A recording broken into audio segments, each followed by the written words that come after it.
Хаттаманың жасалу жолдары өте көп, бірақ дәл осы құраммен жасайтын болсаң, нағыз хаттама шығатын болады. Ең алдымен видеоға лайк басып, каналға тіркеліп алуды ұмытпа.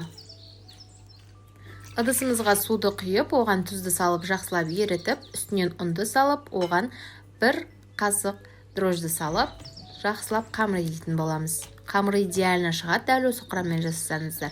Сосын майды ерітіп аламыз. Енді көкпиязды тураймыз.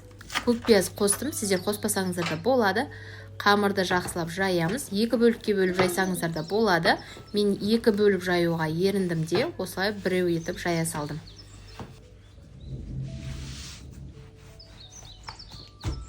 Орташа жұқалықтағы қамыр етіп жайып, үстінен майды құйып, жақсылап жағып, содан соң көкпиязды шашып шығамыз. Сосын осылай оқтауға ораймыз да, ортасынан кесеміз. Оны да теңдей ортасынан бөліп, осылай жартысынан ораймыз.